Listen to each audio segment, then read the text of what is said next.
The final chord of the wedding march faded across the banquet hall in Charlotte. Before the MC could even gesture to the dance floor, Daniel grabbed the microphone. 300 guests went dead silent, expecting a heartfelt toast. Instead, my brand new husband turned right past me and looked straight at his mother. Brenda, his voice echoed off the high ceilings, proud and booming. He announced, completely out of nowhere, that he was legally transferring every single one of his premarital assets to her. Condos, stock portfolios, savings, everything. He topped it off by declaring he would be sending her a monthly allowance of $8,000 just to thank her for being the perfect mother. The crowd gasped. Brenda dabbed her eyes with a lace tissue, playing the weeping martyr. I stood there in my white dress. My chest tightened, but my mind went entirely cold. I walked forward, took the microphone right out of his hand, and stared into his panicked eyes. The wedding is canceled. I dropped the diamond ring directly into his open palm, turned around, and walked out the heavy mahogany doors. I left him standing at the altar. I am Megan Brooks. I am 30 years old, and I am a high school vice principal. I spend my days dealing with entitled teenagers and their even more entitled parents. Tantrums do not work on me. Emotional manipulation does not break me. But walking away from a 5-year relationship in front of 300 people was only the opening skirmish. The real war was about to begin, and the stakes were far higher than a broken heart. Exactly $120,000 of my life savings was currently sitting in a title company's escrow account. It was the down payment for what was supposed to be our future home. Daniel and I were scheduled to sign the final closing papers the Monday after the wedding. Now, that money was hanging in the balance, and I knew Brenda was already salivating over it. Brenda wasted absolutely no time. By Sunday morning, my phone was melting down. She had launched a vicious smear campaign on Facebook, tagging my family and my colleagues. She painted me as an unhinged, greedy gold digger who had humiliated her perfect son and abandoned a grieving family over a simple gesture of maternal love. Daniel texted me 30 times, demanding I issue a public apology for embarrassing his mother. Reading those texts, a bitter laugh escaped my throat. I remembered all the times Brenda would casually demand we pay for her luxury vacations, claiming Daniel owed her for his childhood. I remembered the subtle digs, the financial leeches, the constant reminders that she was the primary woman in his life. They thought I would bow to the pressure of public shame. They thought I would quietly surrender my life savings to buy back my reputation. They forgot who they were dealing with. First thing Monday morning, I sat in my lawyer's office. We bypassed every ounce of useless negotiation. My attorney drafted an emergency notice of pending action and slapped a hard injunction on the escrow account before the bank even fully opened for business. The title company legally froze the funds. Because the money was a conditional premarital gift, Daniel and Brenda were entirely locked out. They could not touch a single cent of my $120,000. Returning to my quiet apartment, I found Daniel's old tablet sitting on my coffee table. He had left it behind weeks ago. I picked it up. The screen demanded a passcode. I tried his birthday. Incorrect. I tried our anniversary. Incorrect. Then, the grim reality of his psychological enmeshment hit me. I typed in Brenda's birthday. The screen unlocked instantly. The tablet was still connected to my home wireless network, and his messages immediately refreshed, syncing with his cloud account. I opened the most recent conversation with Brenda. She hated typing, preferring long voice notes. I tapped play. Her sharp, calculating voice filled my living room. She was coaching a young woman named Ashley Carter on exactly how to fake a pregnancy. Brenda's voice laid out the entire plot, orchestrate the altar announcement, force me into throwing a tantrum, ruin the wedding, and trap Daniel into marrying Ashley so Brenda could maintain total financial control over both of them. I downloaded the audio files directly to my secure drive. The ammunition was loaded. Furious about the frozen escrow money, Brenda escalated her psychological war. She decided to target my livelihood. On Wednesday afternoon, she orchestrated a fake protest outside my high school. She brought Ashley, a dozen of her church friends, and a megaphone. She even called the local news stations, hoping to ruin my career by branding me a scam artist who abandoned a pregnant woman. Simultaneously, the viral fallout from the wedding had finally reached Daniel's corporate firm. They suspended him without pay, citing a breach of their morality clause. Panicked and suddenly cut off from his income, Daniel asked Brenda to return some of the assets he had just transferred to her so he could hire a defense attorney. Brenda coldly refused, claiming the money was hers now for her own protection. Broke, drunk, and desperate, Daniel realized his only lifeline was my escrow money. In the middle of the night, he sneaked over to my house, slashed all 4 tires on my car, and taped a handwritten extortion letter to my front door. He threatened to release doctored, career-ruining photos to my school board if I did not sign over the funds. He thought he had me cornered. He completely forgot about the high-definition security cameras hidden on my porch. The next afternoon, the confrontation reached its boiling point. I stepped out of the high school front doors. The local news cameras were rolling. Brenda stood on the pavement with her megaphone, flanked by a weeping Ashley. The crowd of onlookers expected me to hide my face or run to my car. Instead, I walked straight up to Brenda. Her smug smile faltered as I held my phone directly up to the microphone of the nearest news crew. I pressed play. Brenda's own voice echoed across the schoolyard, detailing the fake pregnancy plot, the financial trap, and the sheer malice behind the wedding sabotage. The silence that followed was deafening. Ashley broke down, dropping her face into her hands, sobbing uncontrollably as the truth washed over the crowd. The school security had already dispatched the police, and sirens wailed in the distance.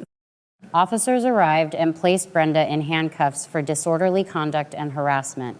As the crowd dispersed and the news vans packed up, Ashley sat alone on the curb, visibly shaking. She looked up at me, pulling a thick envelope from her purse. It contained $5,000, the exact amount Brenda had paid her to play along. I looked at the money, then at her tear-stained face.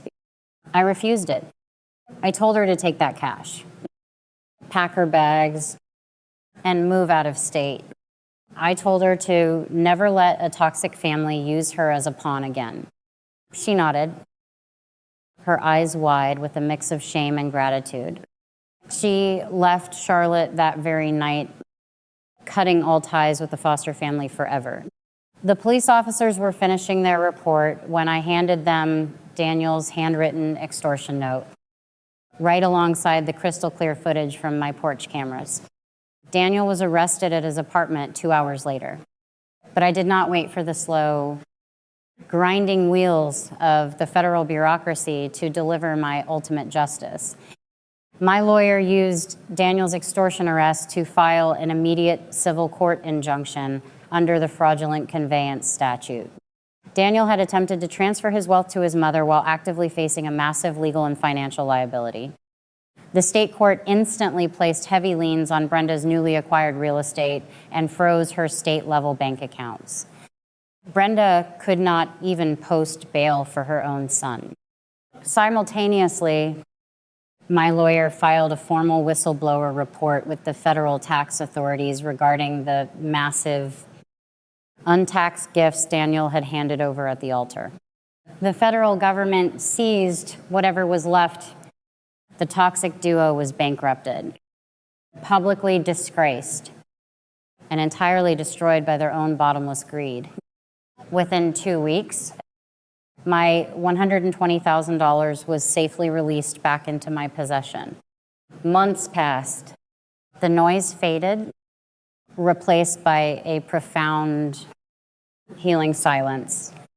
I reconnected with an old college friend, Nathan Hayes, sitting across from him at a quiet cafe.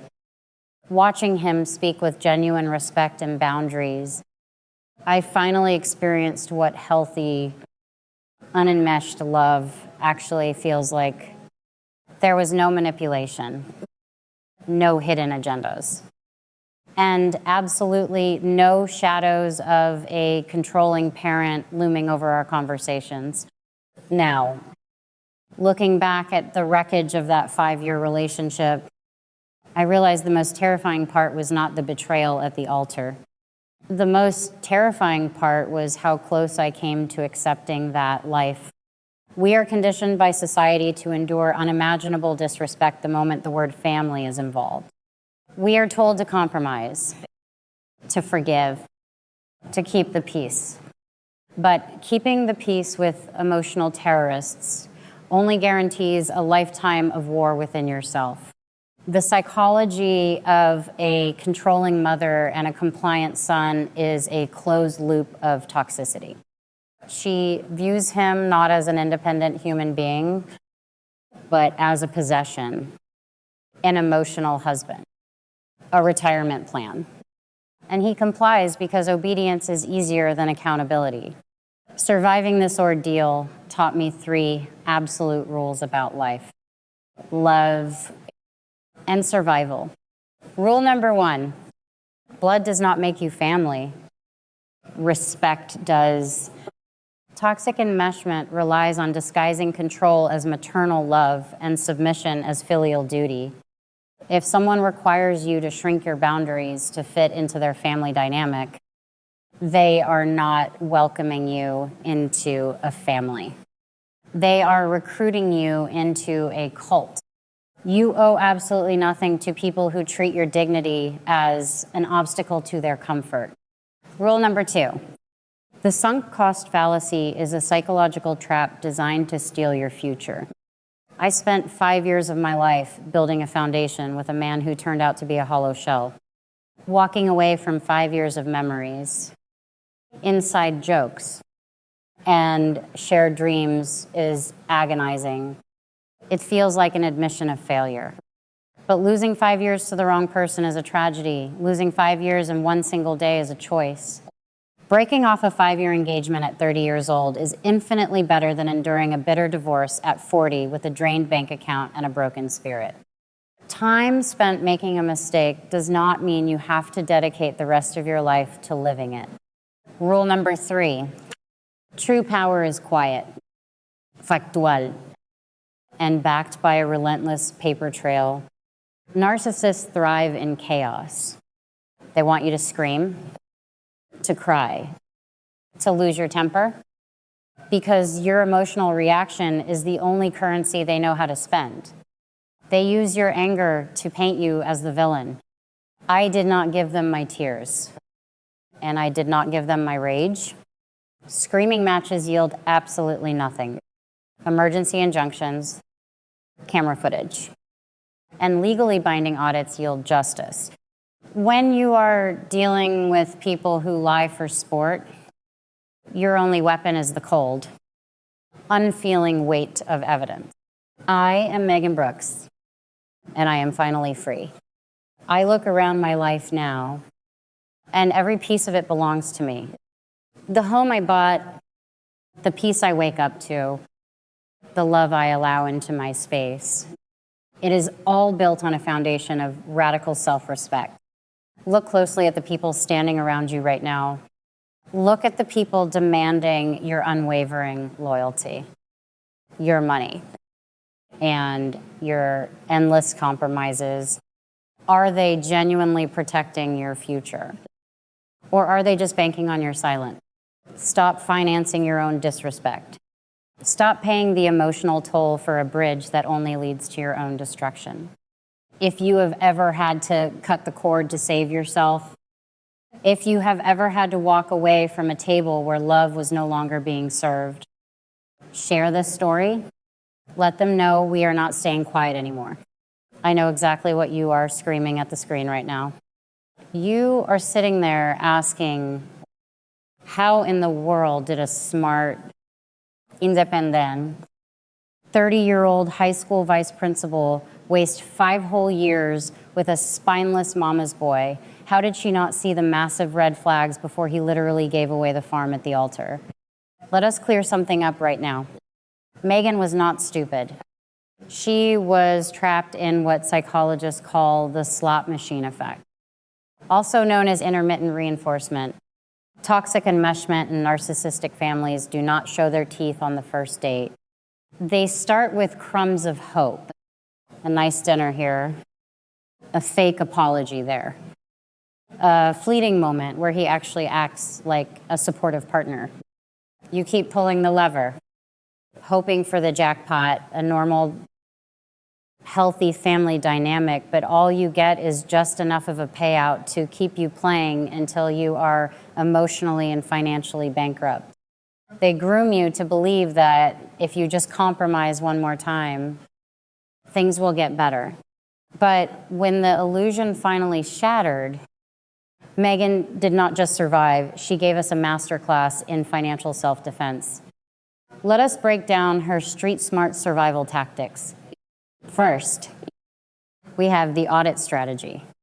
Scammers, whether they are strangers on the internet or your future mother-in-law, thrive in the shadows of emotional manipulation.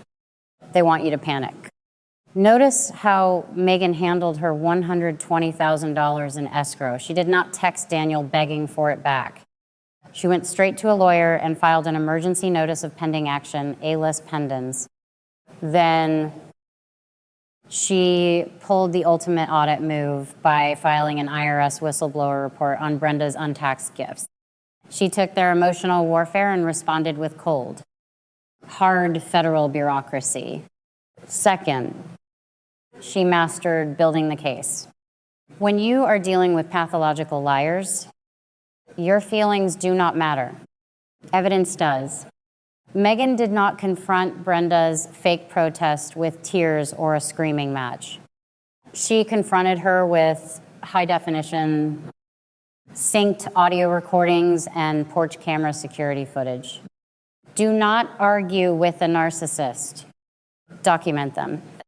Let their own hubris be the rope they use to hang their own reputation. Finally, she executed the buyout, walking out of that wedding venue in her white dress, leaving a 5-year relationship behind, was her investing in her own freedom. And later, when Ashley tried to hand over the $5,000 in hush money, Megan refused it. She knew that taking that money would tether her back to their toxic drama. Sometimes, the absolute most profitable investment you will ever make is funding your own exit strategy and refusing to negotiate with emotional terrorists. Money can be replaced, but your peace of mind is priceless. You are allowed to walk away from people who hurt you, even if you share a history, a lease, or a last name. Trust is earned, not owed. But the strangest part of freedom is what happens after the sirens fade. For weeks, my life felt too quiet. No frantic texts from Daniel. No Facebook posts from Brenda calling me heartless. No strangers tagging my workplace and demanding I explain myself. just silence, sunlight, and the steady sound of my own breathing in an apartment that finally belonged only to me. At first, I did not trust it. Every time my phone buzzed, my stomach tightened. Every knock at the door made my shoulders lock. 5 years of living under Brenda's shadow had trained my body to expect a new demand, a new insult, a new emergency that somehow required my money, my apology, or my silence. But nothing came. Daniel was drowning in legal fees and suspended from his firm. Brenda was fighting liens on property she had bragged about owning for less than 48 hours.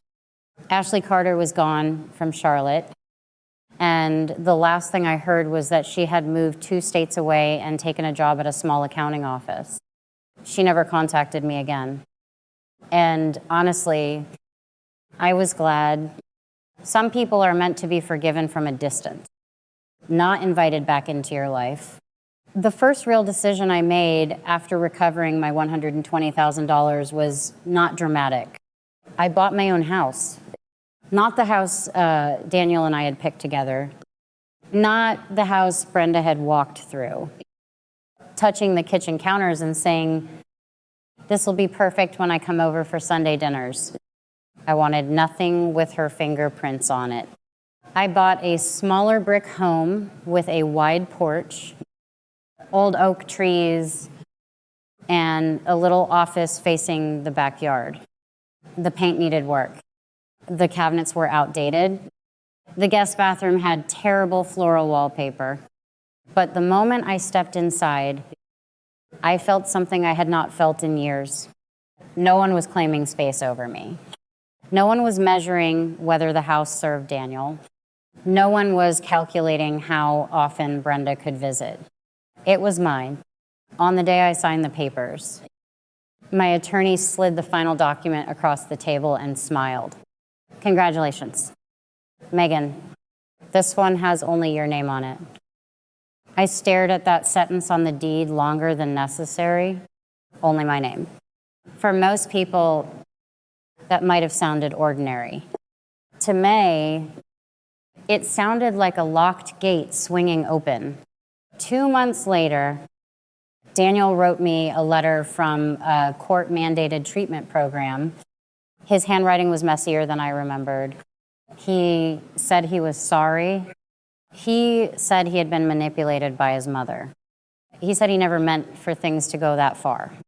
He said he missed me.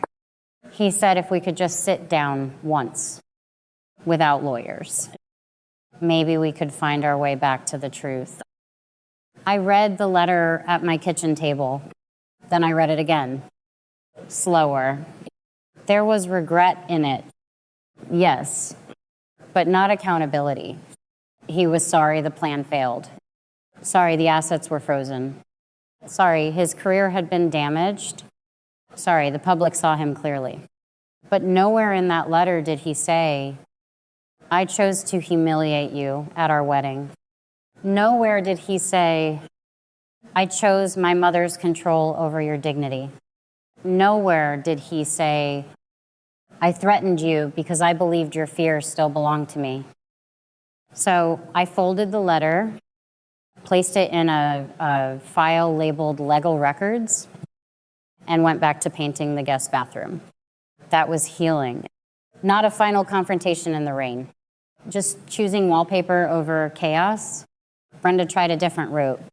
She sent messages through 2 church friends, 1 distant cousin, and even an old coworker of Daniel's. Every message sounded the same. Brenda was unwell. Brenda was humiliated. Brenda had made mistakes.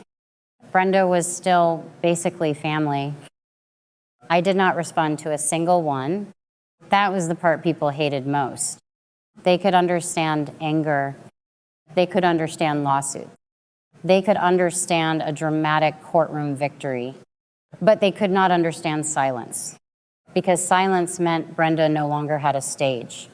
For years, she had survived by turning every room into a courtroom where she was the grieving mother.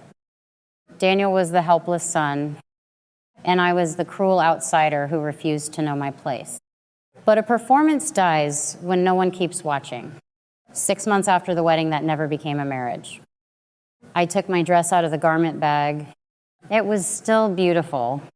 That almost made me angry. The lace was delicate.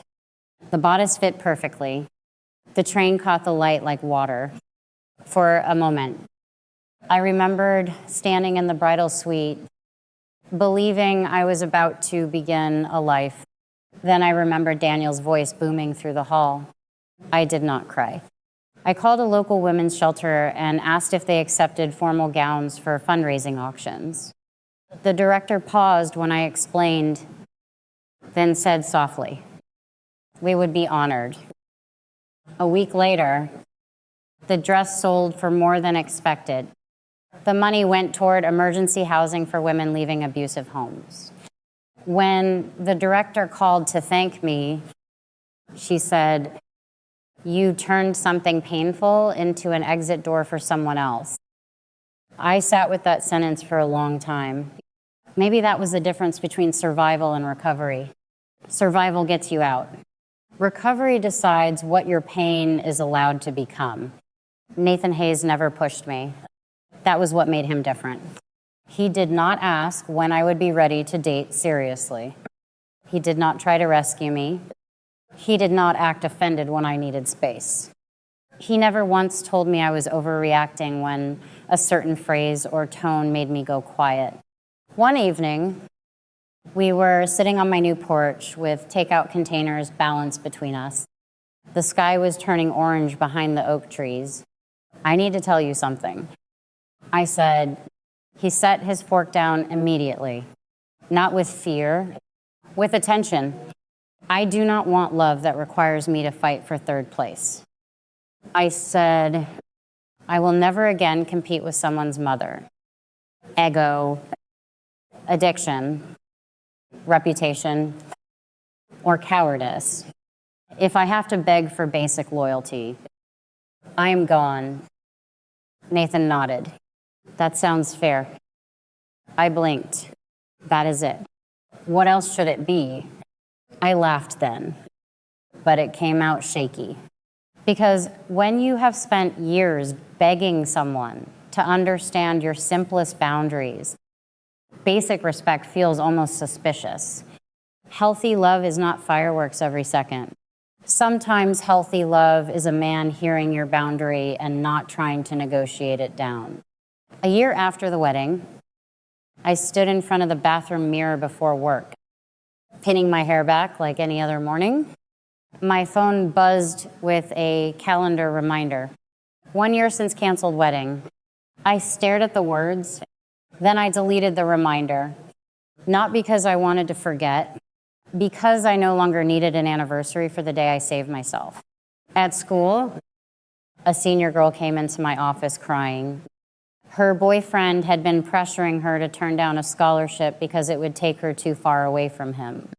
He said it proved she did not love him enough. I listened carefully. Then I asked her one question. Does he want a future with you? Or does he want control over the size of your future? She stopped crying. That is when I knew the story had come full circle. The pain Daniel and Brenda caused me had not made me bitter. It had made me precise. I could see the shape of a trap sooner now. I could name manipulation before it dressed itself up as love. So here is what I know for certain. The person who truly loves you will not require you to become smaller so they can feel secure. They will not ask you to finance their loyalty. They will not turn your public humiliation into a family tradition and call it devotion. Daniel lost me at the altar because he believed marriage meant I would finally be trapped. Brenda lost everything because she believed motherhood gave her ownership. And I gained my life because in one clear moment, I stopped confusing endurance with love. Have you ever had to walk away from a toxic financial trap or an entitled family member? I want to read about it. Tell me your story down in the comments. Hit subscribe for more street smart survival guides. And remember, never finance your own disrespect. I will see you in the next video.